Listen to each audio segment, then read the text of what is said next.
Hello and welcome to this News Center Maine Voice of the Voter special, a debate between the two Republicans on the ballot competing for the U.S. House seat in Maine's 1st Congressional District, represented by Democrat Shelley Pingree since 2009.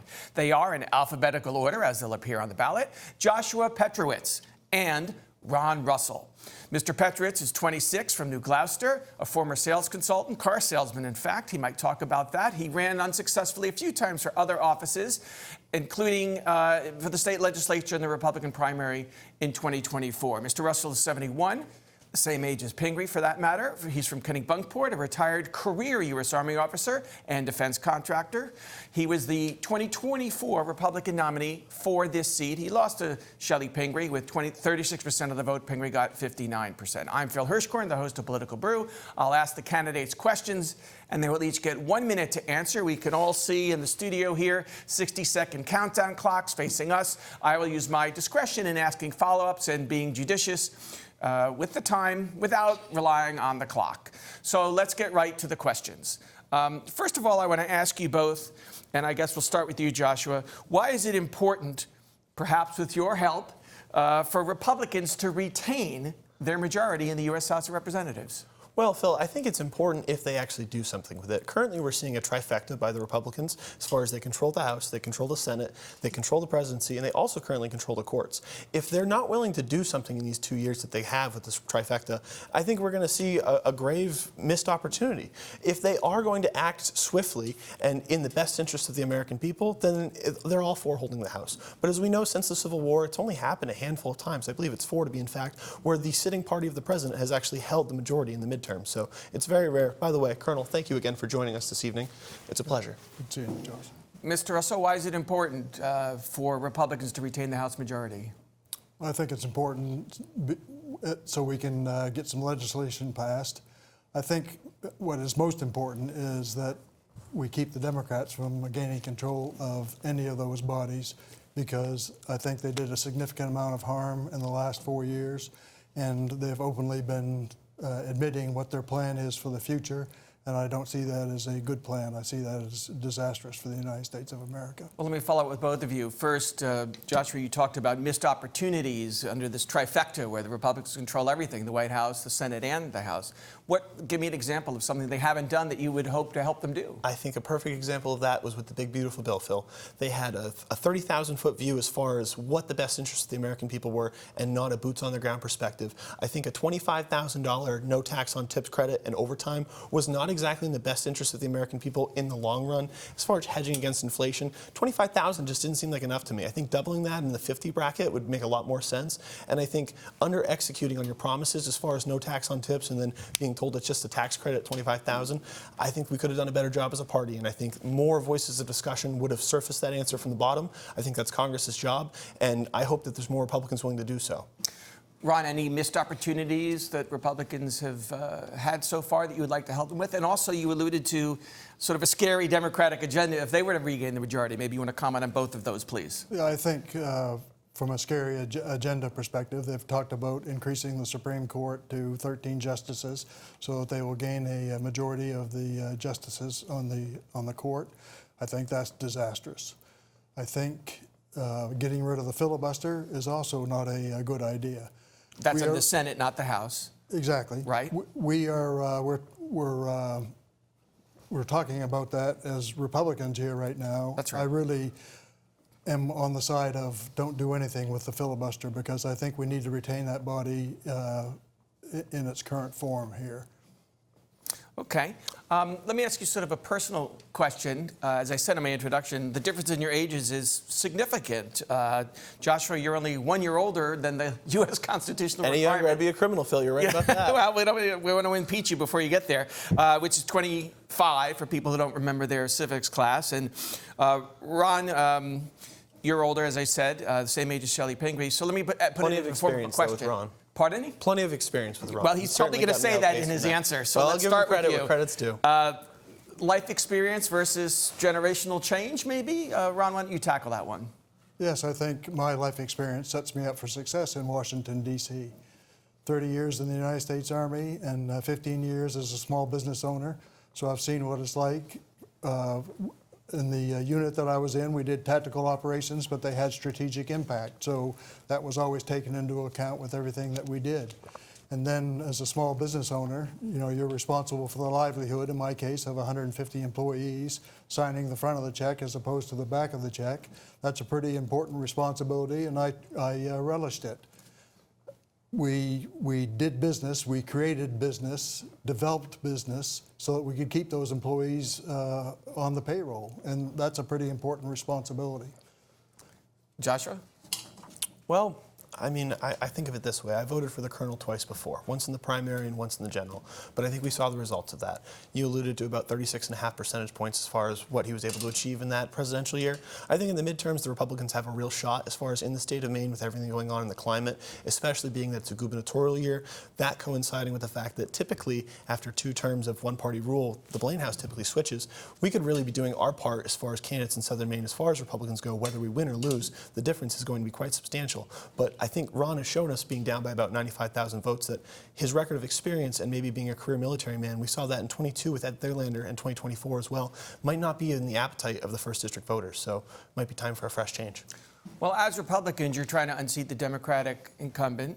What concerns you most about Congresswoman Pingree's record? It's 18 years now. There's a lot to look at. Yeah, I mean, you're basically offering Congresswoman Pingree 20 years as far as down in D.C. representing the 1st District of Maine, if we go through with her again in November of 26. What concerns me most is how partisan she's been. I think if Jared Golden was representing the 1st District where I live and he was up for re-election, so choosing to be, I don't think I'd have it in me to challenge him, because he is such a moderate Democrat that folks in the interest of his people rather than the interest of his party. And I think Shelley Pingree concerns me with that. Also, I might be a gamer and cuss online and stuff, but the vulgarity she posts online on her official page and her campaign Facebook really has me concerned. As far as looking out for the next generation and leading a better example, it might be time that even if Ron or I don't succeed, that the Democratic Party seriously consider the fact that they should have primaried her this cycle and they chose not to. Nobody was able to make the ballot. I think that's quite a disservice to the 1st Congressional District, whether they're Democrats or Republicans. We need fresh faces that hold our leadership accountable, and 1 of 435 in Congress might not be a lot, but it's certainly a very important value what Maine sends to D.C. And Ron, what about you? Any concerns that you would highlight in Congresswoman Pingree's record? Maybe be specific about votes or bills. The most important thing to me is the job title is representative. That is representing all of the people in Congressional District number 1. Republicans, Democrats, Independents, Green, whatever their color is, that's who I'm going to represent. And I don't think that she represents all of the people in the district. She has a strict voting record, 100% with the Democrats. She never thinks outside the Democratic box, if you will. And that troubles me to a large degree. And I'll just, to use a couple of examples. Boys and girls sports. I think the polls in Maine show that as a 69-31 issue. I think it's even worse than that, where Mainers do not want boys to participate in girls' sports. She had an opportunity to codify that at the federal level and chose not to do that. She had an opportunity to vote to deport illegal aliens who had committed sexual offenses against minors, and she voted not to do that as well. That does not represent the people in Congressional District number 1, from my perspective. Let's start to turn towards some of your own ideas, your agenda, and the buzzword of the year, as you know, is affordability. That could cover a lot of things: housing, healthcare, childcare, taxes, energy costs. Wide open question. Why don't you take one of those and tell me what your best idea would be to bring to Washington? I think housing is so pivotal right now. Being a 26-year-old trying to get into the housing market and realizing that maybe 4 years ago on back was the perfect time. But right now we live in a time where every other American has to deal with it as well. And I think having these 5, 6, 7% interest rate loans on a 30-year note, where if you take out the average median home price in Maine's, around $400,000, and you finance that for 30 years, you're going to owe about that same amount back to the bank. That financial institution is just ripping off the backs of everyday working Americans, and we need to have low-rate programs for first-time home buyers and for single-family homeowners. So whether you're coming into a new home or coming out of something, the federal government needs to step up and help these people, because having something in the 1 or 2% bracket where they're not actually enslaving themselves economically to own that home is what we need, because that's what it's been for generations past. And I know folks will say, well, back in my day, the rates were in the teens. but you could also buy a home at some point, Phil, in this country for $12,000. That's just not the case today. Even though maybe in Ron's lifetime or my grandparents' lifetime it was like that. Things change. We've got to move up. That's right. Is that a government help with the down payment or a government subsidy? I don't want to help with the down payment. I want to help with the loan itself. I see. I don't want down payment assistance because I feel like that will put too many people into the market that have not done the due process of saving. But having a 1%, 2%, or 3% rate loan as far as a mortgage for 30 years, so that way people aren't enslaving themselves to the actual home itself, is in the best interest. Because we've seen with variable rates in the past where maybe when folks first got into the loan and things skyrocket, they can't sustain that. So I'm talking about a fixed rate, low percentage that people can actually afford the note, buy the home, and live the American dream. Okay. Your top affordability idea, whatever subject that falls under. Well, housing is one of the things, and I would change the amount of money that is required to get into a house. It's 20% down payment here right now. Right. For the average price of a home, $400,000 plus, that's $80,000. And there's a whole lot of our young voters who don't have $80,000 to be able to put down. As a veteran, I can put down $0 and get a home loan. And veterans aren't just retired colonels like I am. They are also retired privates or former privates that now have access to a 0% down payment on their home loan. That's been in process there for quite some time. And there aren't many defaults on those home loans. So I think if we reduce the amount of down payment, we'll be able to allow more people to buy homes. I think our ability to determine whether they can afford the home with a $0 down payment and with the payments for a $400,000 loan, our ability to figure out who can do that and who can't is there. And so you're saying everyone should have access to the VA home loan program? No, I'm saying let's look at other programs that are similar. There's an agricultural program, for example, that has a low percentage of down payment. The rural development? Yes, yep. That folks might be able to take advantage of, okay. And if that were expanded. And Maine's largely a rural state, so. That's right. I guess to clarify, I support the down payment amount that's in the rural development, but just at a lower rate. Okay, great. Thank you both. We're going to take a quick break, and when we come back, we'll have more of our CD1 Congressional Republican debate.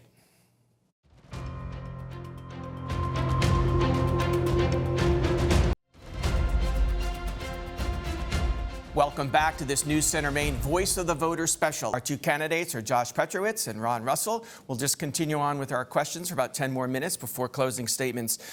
Top of the news for the last, 3 months has been the Iran war. Obviously, we've been in sort of a ceasefire mode the last few weeks, but no one really knows where that's going.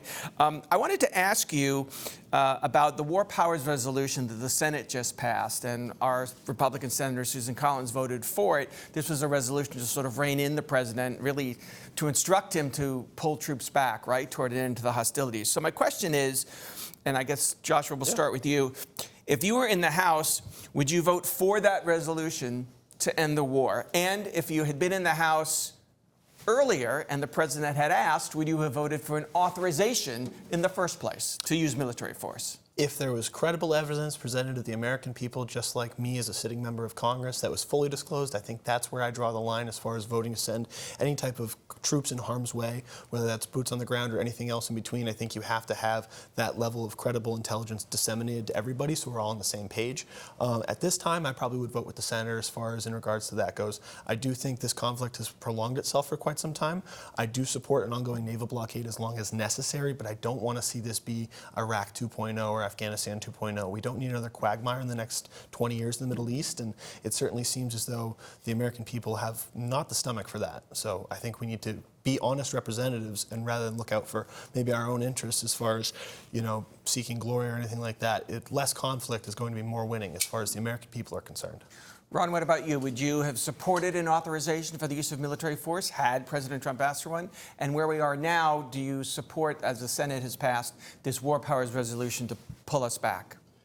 I would have supported an authorization for the use of force if President Trump had asked for it. Iran has been our enemy, has held us hostage basically for 49 years. And I think it's well past time to have done something about it, and I'm glad that he did. I think, You're asking me about legislation that I have not read, that I was not part of forming, so I can't really tell you whether I would vote for it or not. I will tell you that there are a whole lot of folks that think the current War Powers Resolution is faulty, is in fact unconstitutional.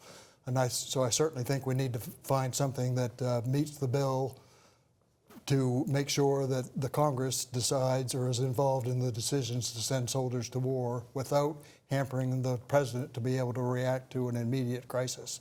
I think that is also very, very important. So the war has led to, because of the Middle East being the source of oil and the blockade of the Strait of Hormuz, through which 20% of the world's oil passes, obviously anyone in Maine who drives, which is pretty much everyone who leaves their house, has seen the spike in gas prices from about $3 a gallon to $4.50, and other inflationary things that are happening because of the war. But let's talk about those energy costs. We already had high energy costs in Maine, relatively speaking, before the Iran war started. They've just gotten worse. So, Ron, any thoughts, if you were in Congress, what can the House do to help Mainers with those bills? I think remaining energy independent will be key. Energy drives everything, the cost of everything. Transportation to get these goods to market, the cost of planting and harvesting these goods. So when we get energy down to the level it needs to be, that's going to have a huge impact. We've seen the price of oil fluctuate fairly significantly since Iran started. In fact, it's down below $100 here today as we speak, just because of the announcement of this possible agreement with Iran. So I think that market is very, very fickle. I think, as you've heard some of the pundits say, when this agreement comes to a conclusion, one way or the other, the price of oil is going to drop, it's going to plummet, and the price of our fuel, as a result, is going to follow suit. And subsequently, the cost of the goods that rely upon that fuel to get it to market or to produce it in one way, shape, or form, that will also decrease the cost. So from a profitability perspective, we should be far better off. Okay. Joshua, your thoughts on lowering energy costs? Maybe we need more development. President Obama used to talk about all of the above. President Trump talks more about fossil fuels. Democrats talk a lot about renewables. What are your thoughts? Well, I think we need refinement here in the United States of America. I think that's one of our biggest problems, first and foremost. We are energy independent, but what does energy independence look like in a very competitive oil market? Right now, the United States is a net exporter, which means that we have enough oil for our needs, but because we are selling to other countries, the cost of oil is inflated. I would like to look at this almost at a state level, but at a federal level, and replicate what the state of Alaska does. I think it's very important, as the Republicans using our trifecta right now, to be smart with this. And I think a dividend relief system, as far as folks that are driving a lot. I mean, I know for myself, it's over $125 just to fill up my truck these days. And I'm sure for other people, it's very, you feel it. That's the real thing, is what I'm saying. So rather than bail out the big guys, I'd rather just see everybody get whatever resolution the body agrees on as far as Congress goes. I'm just one of 435.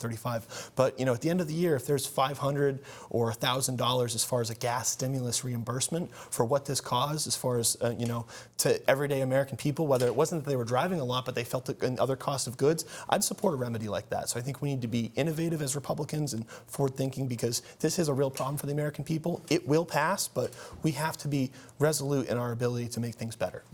Another topic which gets back to affordability is health care, right? And one of the more controversial issues, and there was very much a party divide, was on the Affordable Care Act enhanced premium subsidies. They ended up not being renewed, and at least 6,000, maybe more people in Maine have dropped the coverage. That's a net loss of 6,000 people. Ron, any thoughts about whether those should be reinstated, or do you support the ending of those enhanced subsidies, and any other ideas to help people toward getting insurance coverage? The enhanced subsidies were a result of COVID, so the eligibility for health care in that system was increased. COVID is over. I do not support the continuation of those subsidies. I think the healthcare system needs to be privatized more than it is right now. I'm not a supporter of a one-payer system. The government does not do anything well, and I think we see the perfect example of that with the system that we have here right now. One-payer system, sometimes that's referred to or proposed as Medicare for all, which Shelley Pingree supports. Joshua, what's your view of that or anything else to reform health care? Well, Phil, first off, before I'm a Republican, I'm a Christian. I think we have to look out for our most vulnerable and the least among us. I think it is absolutely of the most paramount that we actually develop a system. So as far as the ACA subsidies, I would have at that time voted to vote to renew those as a bridge in order to get behind a bipartisan universal health care option. I don't want to see, one-party rule or anything like that, but a hybrid marketplace, a competitive system where maybe a Medicare for all is an option, but folks could still keep something in the private sector. I support that. I think we have to do something where if you have cancer and 6 months go by, you shouldn't be $500,000 in debt and economically crippled. It's wrong that we don't have a safety net and we're expecting people to go out there and perform like trapeze artists every day in the workplace. We need to take care of our most vulnerable. It's that simple. Well, let me shift gears, and it's your turn, so I'll take this to you. The Trump budget last year, known as the One Big Beautiful Bill, had some cuts in Medicaid and some rollbacks in SNAP, right, the nutrition program formerly known as food stamps. In fact, I believe the Medicaid cuts were $6 billion over 10 years. That's the reason Susan Collins opposed final passage of the bill. And we now have work requirements for SNAP. There's reporting that so many thousands of Mainers might lose their benefits, with also 20% funding loss over the next 8 years in that Trump bill. Any thoughts about restoring those aspects of it? Would that interest you, or do you think those were the right moves to, trim the spending of the government? Well, I don't support handouts in government, but I do support a hand up. I think a volunteer basis where if you're getting some type of benefits like that should be required. I don't want folks just sitting on the couch, smoking dope, playing Xbox, whatever. It's fine if you want to do that after a hard day's work, but you shouldn't be relying on your government to be your source of work for that and your source of income. So I think accountability is a real thing, whether it's work or volunteer program requirements. I do support that. I would have agreed with the senator, though. I think the Republicans really had, again, a missed opportunity having the trifecta in government and not executing properly on that and piecemealing things out so that way they could have been better refined in the best interest of the American people was a mistake. Sometimes in Washington, things want to go so fast or they gridlock and go so slow. I think with another, 18 months on the horizon as far as when that was actually passed, I think that was unwise to move at warp speed like that. Ron, your thoughts on changes in Medicaid or SNAP, work requirements, funding cuts? I think we ought to make sure that folks earn what they get from the federal government. So I support work requirements for both of those programs. Okay, but just about 90 seconds before closing statement. So let me ask you to give me a quick answer. It's a big topic, but I'll ask a specific question, which is immigration. We obviously had that ICE surge into Maine earlier this year, a couple hundred arrests. Controversy. You're in Lewiston, right? Ran for mayor in Lewiston anyway, and used to live there, and so that was one of the cities, as was Portland, that was really immersed in that controversy. The bill to fund ICE has been stalled since then because of the dispute over reforms, right? Whether ICE agents should be required not to wear masks, to have judicial warrants to go into people's homes, to wear body cameras, and to have de-escalation training. Those are the reforms that have hung up Congress. If you were in the House, would you support those? Be as quick as you could. I don't think it's necessary for them to have a no mask requirement. I do think body cameras should be a fundamental part of policing, whether that's any point. You do have to support law enforcement, so I would have voted for it. But again, I don't think taking rid of the mask is necessarily a requirement. You have police officers wearing, protective equipment or anything else throughout the day. So the mask requirement to me is arbitrary. The body cameras are non-negotiable. What about those ICE reforms that have held up the funding bill? Ron? I'm not a fan of taking away the masks, having been in an organization where we wore masks to prevent our loss of identity and our families being targeted. And we know that has in fact happened here with some of our ICE agents. I think the biggest thing from my perspective with ICE and the operations that they conduct is the lack of cooperation between local, state, and federal authorities. These identification of our cities as safe places for illegal aliens, I think, is as wrong as it can be. When we have coordination between local, state, and federal authorities, the example I always use is this gentleman who was a corrections officer who was stopped in Portland, Maine. Had that coordination occurred, there would have been discussion. The feds would have presented what they had on this individual.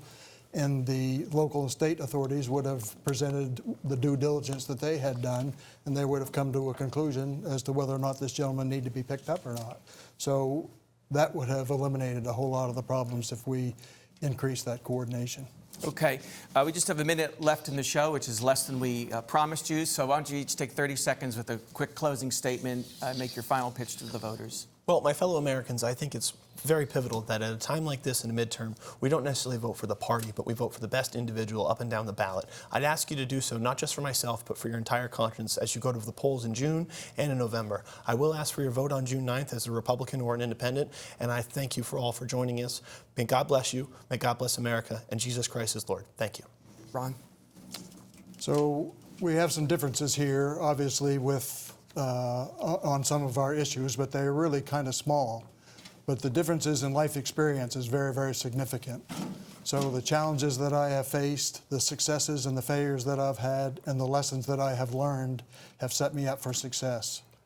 And I've dedicated my life to the United States of America, and I will carry that same sense of duty with me to Washington, D.C. I just want to say I would appreciate your support on Election Day. Thank you. Joshua Petrowitz, Ron Russell, thank you for joining us this evening. That brings us to the end of this News Center Maine Pleasure. Voice Thank of the you. Voter special. Thank you for watching.